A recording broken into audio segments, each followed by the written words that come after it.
alam liar seperti ini.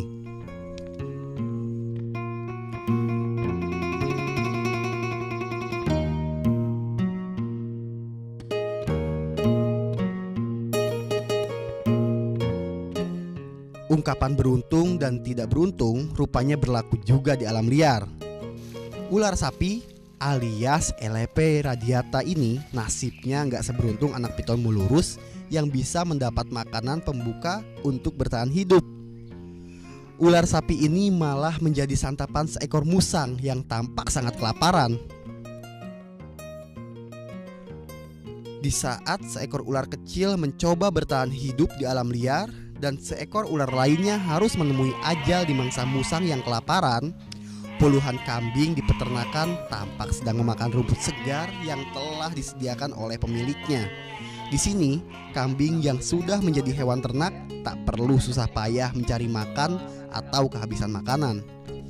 Ini kambing jenis apa nih, Ini kambing PE. PE, Ya. peranakan etawa. Peranakan etawa, penghasil susu dia. Oh, ini yang namanya peranakan etawa itu, Dok. Iya. Ada nggak yang mahal, Dok, di sini, Dok, yang udah standar kontes? Ya standar kontes ini kebetulan yang kecil. Yang Kemarin yang gedenya udah laku. Ini kita bibit lagi buat tahun Oh depan. iya, udah nggak ngelipat kupingnya ya? Lebih Oh, yang udah beda ya? beda. Ini lipatannya ini keras, ini lembut. Iya, Nah kelembutannya juga galak banget. menimbulkan khas genetik yang bagus. Dan warnanya harus hitam Harus hitam. sampai leher, badannya putih dan kaki semuanya ada hitamnya. Berapa nih, Dok? Kayak gini. Ya kalau standar kontes ini bisa nyampe lebih dari 30 juta Mas Panji. Wih, 30 juta untuk kambing? Iya, iya. Itu murah atau mahal tuh masuknya? Ini masuk untuk kelas kontes ya mahal. Mahal ya? Tapi yang untuk ini jangan khawatir Mas Panji, jangan takut dengan harga puluhan juta. Pasti Masih murah. Pak. Kalau untuk beternak untuk menghasilkan susu cukup dengan yang ini Mas Panji, kambing Oh PE. gitu. Jadi kalau misalkan emang harus beternak untuk ngasilin susu, kayak kambingnya kambing PE ini ya? Iya, jangan yang kualitas kontes. Ini buat kontes, biarpun dia menghasilkan susu. Di hutan, King Cobra merupakan raja ular karena semua ular dimakan oleh ular ini.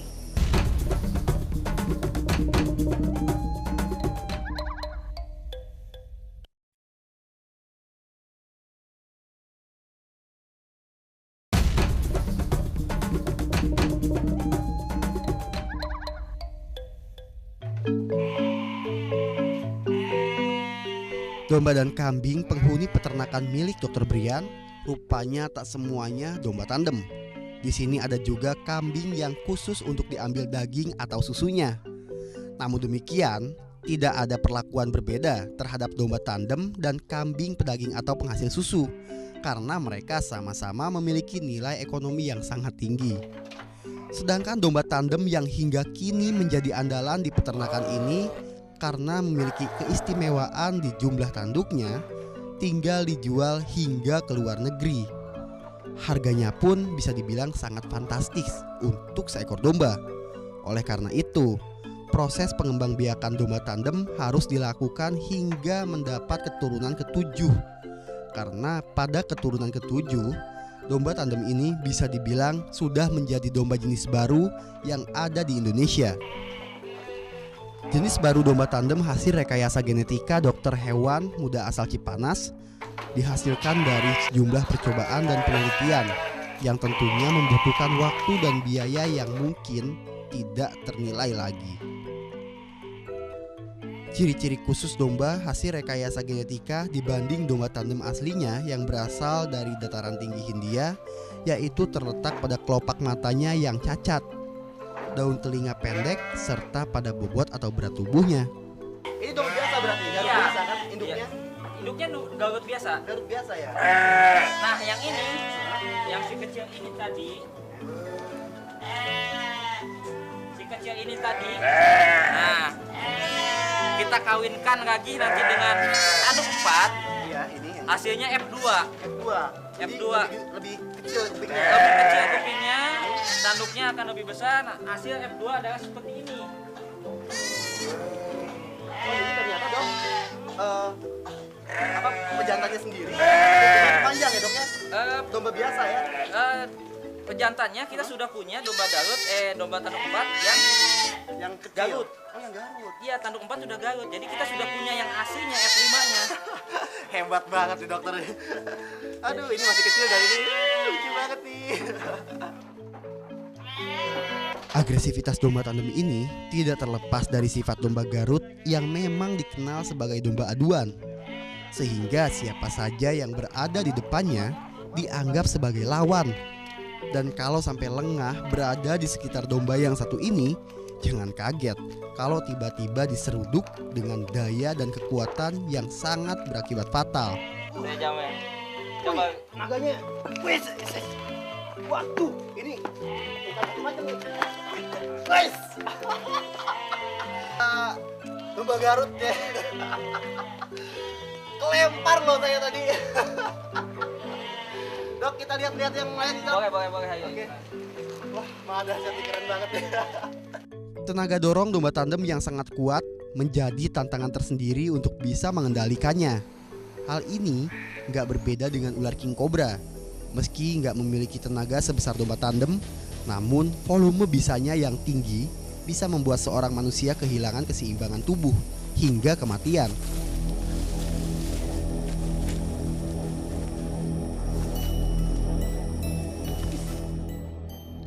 Tubuh king cobra di hadapan saya ini tidaklah besar jika dibanding domba tandem dewasa. Ular ini jauh lebih kecil, namun demikian memiliki resiko yang sama besar jika dibandingkan dengan tandukan domba tandem yang dapat melukai atau bahkan merobek kulit manusia. Kadar racun bisa ular king cobra per milinya dapat berakibat fatal jika sampai masuk ke dalam aliran darah manusia. Nah, ular ini sudah berhadapan dengan Panji sekarang nih. Ini bukan ular yang nggak berbisa ya, dia sangat mematikan. Sekali patuk aja, orang bisa mati selama 1 jam tanpa mendapat anti racun dari dokter. Tapi kalau dapat anti racun, masih bisa tertolong. Ular ini memiliki konsentrasi yang sangat tinggi. Sebelum menyerang, dia seperti ini nih. Dia lagi ngitung berapa serangan yang harus dia lakuin. Tuh, dia ngejulurin lidahnya itu untuk mendapatkan bau atau partikel udara yang bisa menuntun dia gerak. Wih. Di hutan, king cobra merupakan raja ular karena semua ular dimakan oleh ular ini. Tapi kalau masih kecil, king cobra ini jadi makanan jenis satwa lainnya seperti burung elang ataupun musang. Oke kawan, dah.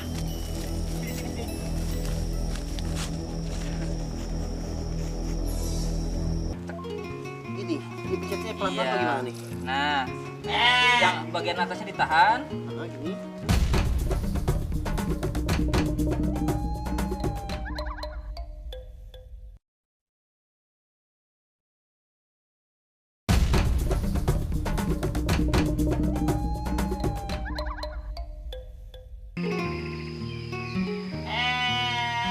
Di samping domba tandem, di peternakan ini ada juga kambing PE atau peternakan etawa.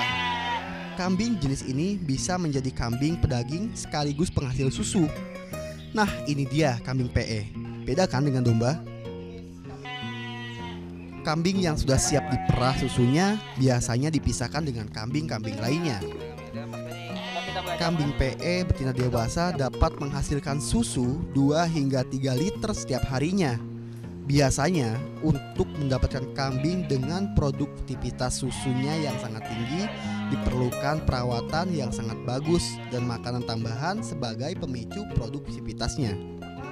Sebelum diperas, puting susu kambing terlebih dulu dibersihkan dengan air hangat. Ini diperlakukan agar susu yang keluar tetap bersih dan steril. Sementara proses pemerahannya tidak berbeda jauh dengan memerah susu sapi. Namun demikian, hasil susunya sudah tentu tidak sebanyak susu sapi perah. Jadi sekarang biar Mas Manji ya. Boleh deh. Iya, ini cuci tangan dulu tuh. Biar steril ya. Ya. Oke, sekarang setelah dokter Rian tadi udah nyoba, waktunya Panji untuk nyoba nih. Jadi caranya gini ya. Ya, Dipegang terus ini pencetnya pelan-pelan atau gimana nih? Nah, yang bagian atasnya ditahan. Nah, gini. Ya, Oh, gini.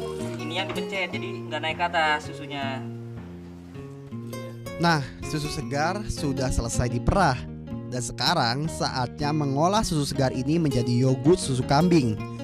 Susu kambing memang memiliki kelebihan dibandingkan dengan susu sapi. Kandungan protein pada susu kambing lebih lembut dan lemaknya pun mudah dicerna karena teksturnya lebih halus. Selain itu, susu kambing segar juga bermanfaat untuk menyembuhkan berbagai jenis penyakit. Diamkan sampai 42 dulu ya. Biarin dulu ya. Ya, Masih didiamin dulu. masih didiamkan dulu dia. 42 derajat. Iya, 42 derajat. Sambil kita diam, mari kita bikin yang lain Mas Panji. Ayo kita siapin yang lain ya. Oke. Nah, sebelum ini ada buah lengkeng. Lengkeng ini ya. Ya, buat Ini tomat. buat Ini tomat. apa nih? Ini yogurt kambing. Oh, ini yogurtnya. Yogurt kambingnya buat nanti kita bikin yogurt. Nah, ini ada buah delima. Ini buat kita jelas ya. Ya, buah delima ini antioksidan tinggi. Oh iya, Ya, antioksidan antioksidan tinggi ya untuk membaiki nanti sel-sel kita yang rusak atau bagaimana Kalau nanti. tomat kan vitamin C-nya Ya, tinggi. iya vitamin C tinggi. Nanti kita jus barengan.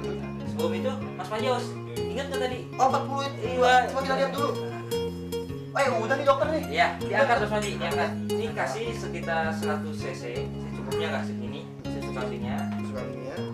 Oke, bahan dasar kita masukin dulu nih, silakan.